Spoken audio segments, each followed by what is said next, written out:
Hello guys, welcome to another episode on TeensWorld. I remain your girl Kim, and with me here is the one and only most beautiful, most Everything. like everything you want in a woman. She has this thing. Oh my god. So guys, I'm Faye. I'm still here with you. Did you hear that name? Like did you stop playing? Okay, we are here again with a very interesting topic, and trust me, I'm going to love it. Academic problem and solutions. Academic problems and solutions. Yes. The problem we have. First of all, guys, I can relate as a graduate. Please, let's get on with it. That was I pushed it to you actually.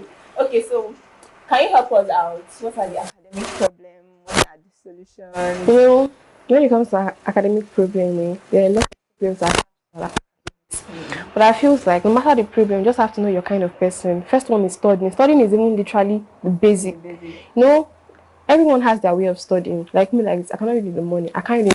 I can't read. Yeah. If it's not in the midnight, I'm like, it's shedding water like this. I cannot read. That's when it's enter my head. Do you understand? Actually, or I should read very early between 4, 5, 6 a.m. Do you understand? So since I know myself, why wasting time and reading in the afternoon, in the evening, when I'm just playing around? And sometimes I like reading with music in my So, and some people, when they read, if they don't jot it down from their brain, literally, yes. it won't stick. So you just have to know your kind of person and know what works for you. Exactly. So I feel like knowing what works for you will actually help you with any academic problem. And there's some academic problems, it doesn't mean you're not brilliant, but you don't know how to put things down in words.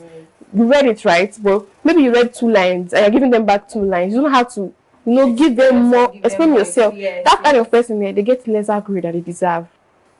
Understand? So I feel that kind of person should not cram. Like when you read something, go to Google, search for meanings. Most people cram, and some people what they do is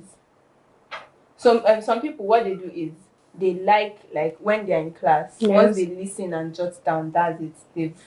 They are done with it. Yes, some people are like that. Well, some they have to read before they understand. Well, some they have to read in the night only before they understand. You can actually see some people reading in a very noisy place, and they're very cool with honestly, it. and they'll come out in flying colors. You'll be like, how did this person do So it? the thing is, it's not really about reading. It's about what you put down, what you're able to put down. I have a friend whereby if you ask her what's the meaning of medium, aside from the general meaning, her brain is giving her 99.9 meaning that she can write in. You understand? Wow. When results come out, of course she's going to get more than you because her brain is able to process meaning for just one word, but giving her different meaning. She already knows the normal meaning. Then she can translate that normal meaning to like 4, 5 with different words. So I feel like just now, if you are someone that your brain cannot really occupy much, just do between what you can do. And just excel in, we have 2 excel. Like when you get the first class, then second class upper, you can just settle down for a second class upper, even though that you cannot do much than yourself. So I feel like as a person, normal academics is a big topic when people are suffering in school when it comes to academics. Either they don't know these subjects. Some people are good in reading than calculation. No matter how much you explain calculation. I'm not good in calculation. Count me out. No matter as an accounting student thing, it's very annoying. Into classes, learning some calculations. When you get to example, it's like a whole different calculation entirely. There was this exam on my final paper, and I had this exam, financial accounting. Then during the exam hall, I was sweating with my calculator. It was like I didn't even do anything. It's like they've not even taught us before.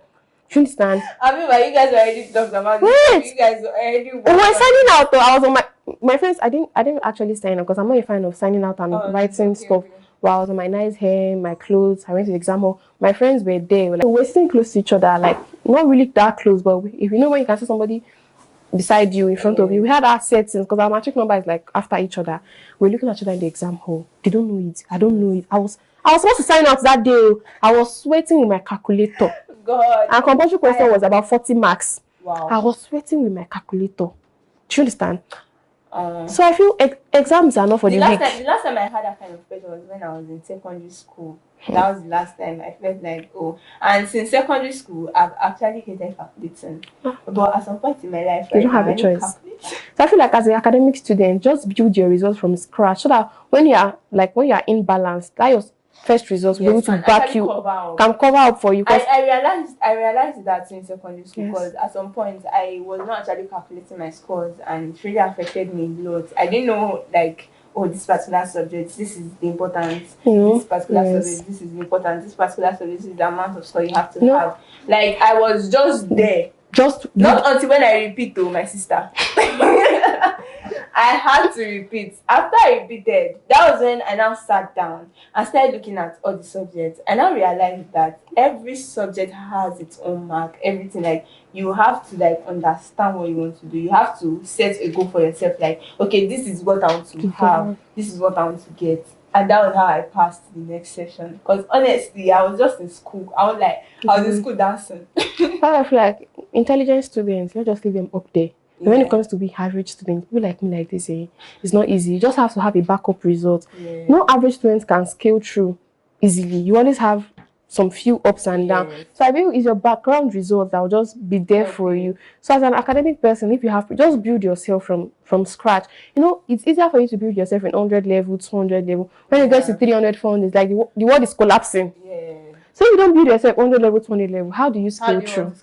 Honestly. As an accounting student, I saw Shege in school. Do you understand? There's this particular course we call case studying. When you want to do case studying, I can. It's like I've been 6 hours or 5 hours in I can, and I'm doing it in school for 2 hours. Wow. Compulsory question was 50 marks. Where do I start from? And you can write at least 4 to 6 pages for compulsory question. Wow. Do you understand? So as a student, having academic problems, you usually have them. You just have to find a strategy. You know, when you have 5 questions, answer 4. Just answer the ones you know first. The rest, if you don't know, just look for something to write for them. At least you are sure of the one that you know. Yes. The one you know, just make sure you do it well. Make sure that, okay, give it your best, then leave the rest for God to answer. No, don't leave the rest for God. You will still come back and do the rest. There's no leaving the rest for God. You come back and do the rest. The way you now want to do, you don't even do it. The fact is that everybody's like, oh, I'll do my best and leave the rest. Who will come back and do the rest is me. I'll still come back and do the rest. So carryover is not actually a bad thing. Do you understand? It's a bad thing, but we need to normalize the fact that it's for people. And when people have it, we should encourage them and not stigmatize them out like, this girl, she has a carryover, she's not brilliant, she's dull. It happens a lot in school. Anybody that has a carryover, you know, it's even funny. On the day of carryover exams, that person will have a normal exam that will make people know that this person has a carryover. Just like when you repeat in school too. Do you understand? So I feel like we should people that have carryover, we should not just stigmatize them and just be pointing them out that these people, make them feel. You know, they might have carryover not because they are not brilliant. You know, when it comes to a lot of reasons behind. When it comes to studies, nobody is too brilliant. It just happens. It just happens. So as a person, if you have academic problems, just make sure you are reading. And she seek people that know more. People that know more. You stick them. And that's why you have school like this. When you're close to people that know more, exactly. I feel like your brain, everything, you have this. And not just people that know more. People that know how to explain. I have brilliant friends that cannot explain. They don't know how to explain anything.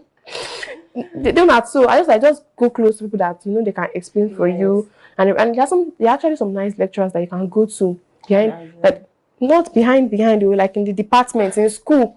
Is it not behind? In the department in the school, that will explain things to you. And if you're not comfortable with male lecturers, you can go to female lecturers. They will explain to you. And female lecturers, they are very nice. They are very welcoming. Do you understand? Yeah. So I feel like the solution to all this is seek help and seek help. Seek help. First thing first, know yourself. Know what you're capable of doing. Know this is my capacity. And even if you want to go ahead, you have to be calm with yourself. Yes. You just have to be calm with yourself and know what you're doing. And secondly, be open-minded. Don't feel like you know everything. You understand? If you see people that wait, you can actually feel like you know everything if you want to fail. Okay, go ahead. That's your problem. Just go ahead. Even though you want to pass. Well, actually, anyhow, just be open-minded. If you don't know anything, don't feel too proud. You understand? Always ask. That's one thing that really helped me, because when it comes to maths, I'm very, very bad. I won't lie. So I had to meet science students. And I told him, would you like to give me classes? Because I'm really bad at it. And yes, he did.